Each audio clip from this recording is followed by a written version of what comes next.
Ce journal vous est offert par le FPI, Fonds des promotions de l'industrie, votre partenaire privilégié pour la réussite de vos projets.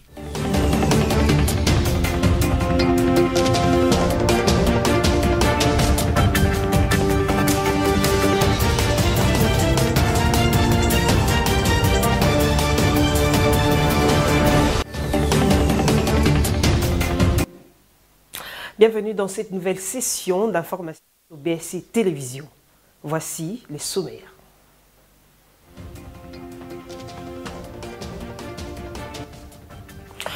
Une réunion stratégique de 3 jours sur la sécurité pour la mise en œuvre des opérations de la force régionale en RDC dans le cadre du processus de paix de Nairobi se tient à Goma, au Nord Kivu. Alberto Petrangeli, ambassadeur de l'Italie accrédité en RDC, a rencontré le président de l'Assemblée nationale pour tabler sur le soutien de la RDC à la candidature de l'Italie pour l'exposition universelle de 2030. 29 novembre 1998, 29 novembre 2022, 24 ans déjà, jour pour jour, depuis la disparition de l'artiste chanteur Pépé Kalé, qui est décédé à Kinshasa. Josué Kalamba vous proposera un récit sur son retour de la vie de l'orchestre Empire Bakuba. Voilà, bienvenue si vous nous rejoignez, direction le Nord Kivu. Les hauts officiers de FARDC, les commandants des unités de la MONUSCO ainsi que les experts militaires de l'EAC participent à une rencontre de 3 jours à Goma pour fixer les mesures de coordination des opérations de la force régionale à l'est de la RDC. Reportage de nos confrères de la RTNC Goma. Début ce lundi 28 novembre 2022 à Goma de la réunion des experts militaires de la communauté des États d'Afrique de l'Est, EAC, dans le but de fixer les mesures de coordination pour les opérations de la force régionale appelées à anéantir tous les groupes armés qui écument l'Est de la RDC. Dans son discours d'ouverture, le gouverneur du Nord Kivu, le lieutenant-général Constant Dima, a salué l'engagement des États de la sous-région dans le processus de la recherche de la paix. Il revient ici sur quelques thématiques retenues pour ces assises en ces moments difficiles que traverse le Nord Kivu. Tenant compte du contexte sécuritaire dans lequel cette réunion se tient, mon vœu le plus ardent est de voir le groupe de travail des experts de la défense agir en toute promptitude et assiduité afin de proposer à leur hiérarchie respective des mesures adéquates.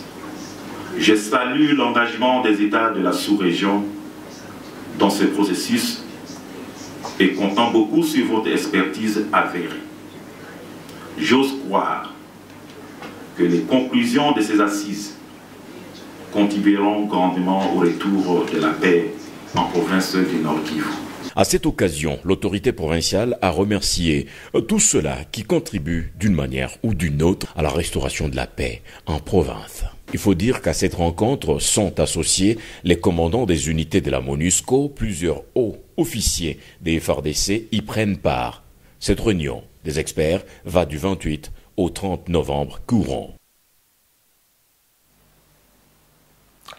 Lors de la 3e session de pourparlers de paix intercongolais, dans le cadre du processus de Nairobi qui se tient du 28 novembre au 3 décembre dans la capitale kenyane, le président du Burundi et président en exercice de l'EAC, Évariste Ndayishimiye, a exhorté les Congolais à l'unité et a rappelé que les armées de la région EAC resteront avec vous pour assurer votre sécurité jusqu'à ce que le gouvernement de la RDC se constitue une armée et une police qui seront protectrices de tout le monde. Par rapport à cela, pour l'analyste politique Eloge Mwandé, ces propos du président burundais est un appel pour conscientiser le rebelle. On l'écoute. La situation sécuritaire de l'Est de notre pays reste préoccupante pour le Congolais comme pour toute la sous-région, voire même l'Afrique. Nous représentons un marché de 100 millions d'individus. Et par rapport aux propos du président Ndayishimiye, le président burundais, il faut d'abord circonscrire ça dans quel cadre il les a tenus. Il est en face de rebelles, il n'était pas en face de politiciens. Il était en face de rebelles, des individus, des Congolais qui ont décidé de prendre les armes pour défendre leur patrie, parce que ce qu'ils disent, pour défendre leur communauté, pour défendre leurs droits ou revendiquer leurs droits. Ces Congolais-là, il fallait les conscientiser. Et je crois le président Ndayishimiye était en train de conscientiser ces Congolais rebelles. Il n'était pas en train de parler à vous et moi. Il était en train de parler aux rebelles. Les gens qui ont pris l'habitude ou encore qui ne connaissent que les armes pour faire passer le message. Il fallait le faire comprendre que vous, Congolais, aussi longtemps, vous n'arrivez pas à avoir une grande force militaire, une grande force sécuritaire, une police, une armée professionnels, sachez que les armées étrangères viendront toujours pour essayer d'établir la paix, d'imposer la paix. Et je crois que tout Congolais conscient qu'il est Congolais patriote ne peut pas souhaiter assez que les armes étrangères puissent venir chez nous pour bien sûr nous imposer la paix chez nous. Donc nous-mêmes, nous devons prendre cette conscience pour que nous puissions établir la paix. Dans un autre chapitre, depuis la publication du calendrier électoral pour les élections de 2023 par la Commission électorale nationale indépendante, c'était le week-end, quelques Kinois rencontrés par nos reporters affirment que cette publication est une assurance qu'il y aura bel et bien lieu les élections en 2023, mais le respect du délai constitutionnel est une garantie. Propos recueillis par Laetitia Vwemba et Générose et C'est défini et nous devons être au courant, bien sûr au courant vraiment de ce qui se passe. Bon, je suis un peu inquiet parce que moi je crois qu'on va faire ce qu'on appelle le recensement, savoir ceux qui vont voter et procéder à tout cela et préparer surtout les électeurs. Et c'est ce que moi je pensais. Bon, je ne sais pas, mais toutefois, la CENI devrait réfléchir beaucoup sur cette question, d'enregistrer d'abord les gens ou d'établir les gens, comment ces gens-là vont obtenir leur carte d'électeur et si possible, les cartes d'identité aussi. À propos du calendrier électoral, il va respecter le principe, il va 2023, non 2023, c'est coquille, il y a une élection. Et dans la vraiment élection crédible, c'est-à-dire que c'est qui a mérité, ma a mérité. Ce n'est pas qu'il a mérité, il y a une liste, non, là c'est bizarre. Mais dis-moi, c'est absolument malin pour que tu avances. Et par rapport maintenant au calendrier électoral, donc ça nous rassure qu'il y aura bel et bien les élections. Mais les élections, on ne va pas toujours se fier à la démagogie. Moi je me dis bien, si vraiment la population va se rendre compte des difficultés qu'elle est en train de traverser et qu'elle voudrait que les histoires changent, que les gens qui vont élire puissent aller plaider pour leur cause, donc ils doivent s'apprêter à s'enrôler et puis à bien voter, à bien faire les choix.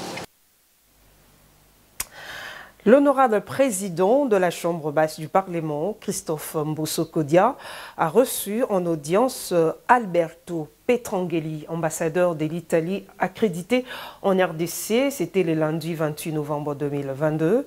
Ces échanges ont porté sur les soutiens de la RDC à la candidature de l'Italie pour l'exposition universelle de 2030. On l'écoute au micro de Josué Kalamba.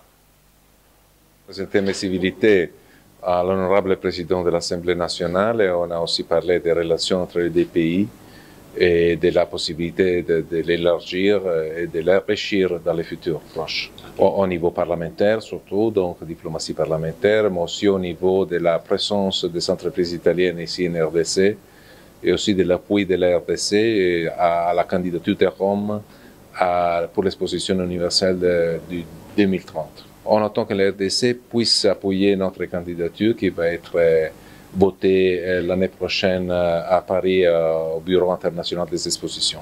Bon, j'espère que la RDC va appuyer notre candidature. Dans le cadre du processus de Nairobi pour la paix, la sécurité et la stabilité en RDC, Paul Kagame a confirmé que le Rwanda est engagé dans ces processus en ces termes, je vous cite, « Nous devons nous attaquer une fois pour toutes à la cause profonde de l'insécurité dans l'est de la RDC. Nous nous félicitons de la réponse rapide de l'EAC pour tenter de rétablir la paix dans l'est de la RDC. » L'analyste politique Christian Nyamabo pense que la cause profonde dont fait allusion Paul Kagame est une arme qu'il utilise par contre pour piller et insécuriser la zone est de la RDC pour ses fins économiques. On l'écoute. Il part d'une cause, mais nous sommes en face des causes. Nous devons développer la capacité d'analyse de la situation sécuritaire et géopolitique dans la région et ce qui concerne particulièrement notre pays, la RDC. Kagame avance sous son écran de fumée.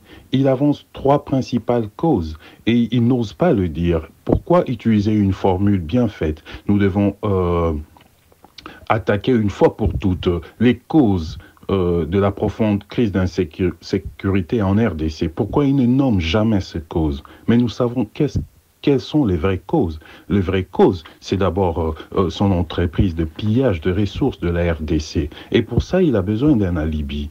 Son alibi, c'était d'abord la présence de FDLR en RDC. Bien, écoutez, la RDC a invité officiellement le gouvernement rwandais 2 fois de suite.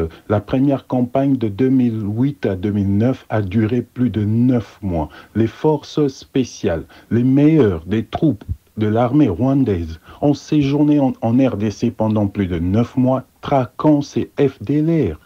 Et ils y sont revenus une fois de plus. Le président Félix-Antoine Tshisekedi les a invités.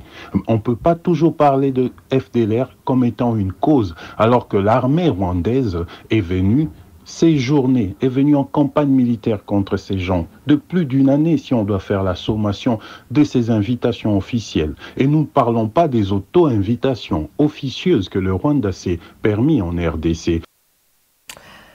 Et puis, cette information en bref, le secrétaire général de l'économie nationale, Célestin Tuité Yamwembo, a annoncé le lundi 28 novembre la nouvelle grille tarifaire qui revoit à la hausse le prix du carburant en RDC. Pour terminer, un mot sur la culture. 29 novembre 1998, 29 novembre 2022, 24 ans, jour pour jour, depuis la disparition de l'artiste chanteur Jean-Baptiste Kabasele Yampania, dit Pépé Kalé, décédé à Kinshasa, la capitale de la RDC. Retour sur la vie du cofondateur de l'orchestre Empire Bakuba avec Josué Kalamba. Mais l'éléphant de la musique africaine, Pépé Kalé, est allé dans l'au-delà depuis 24 ans. Est né d'une famille de 15 enfants, Jean-Baptiste Kabasele Yampania Wabamulanga est décédé un certain 29 novembre 1998 à Kinshasa.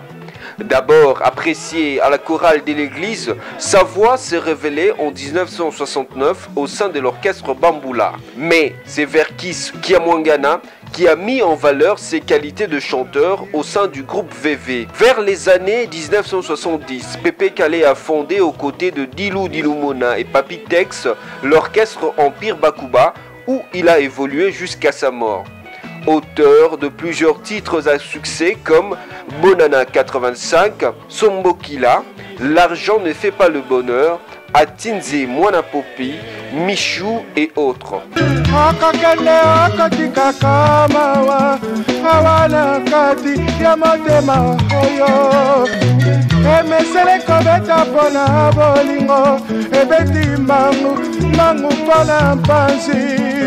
24 ans après sa mort, le constat malheureux est que son héritage musical n'a pas été bien entretenu vu la dislocation de sa formation musicale, l'Empire Bakuba. Rappelons que Pépé Calé est décédé d'une crise cardiaque le 29 novembre 1998. 24 ans après, l'artiste demeure à travers ses œuvres.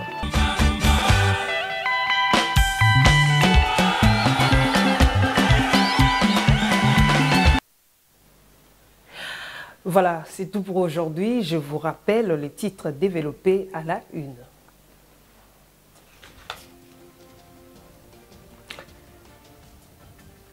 Une réunion stratégique de 3 jours sur la sécurité pour la mise en œuvre des opérations de la force régionale à l'est de la RDC dans le cadre du processus de paix de Nairobi se tient à Goma.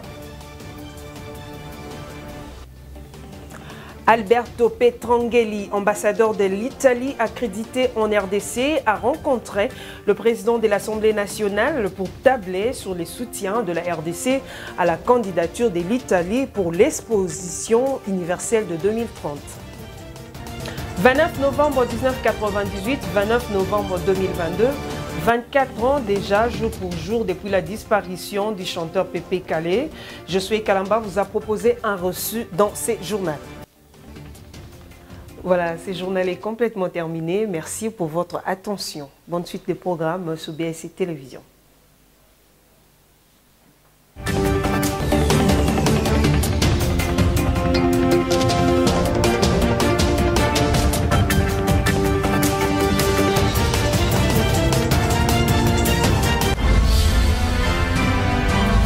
Ce journal vous a été offert par le FPI.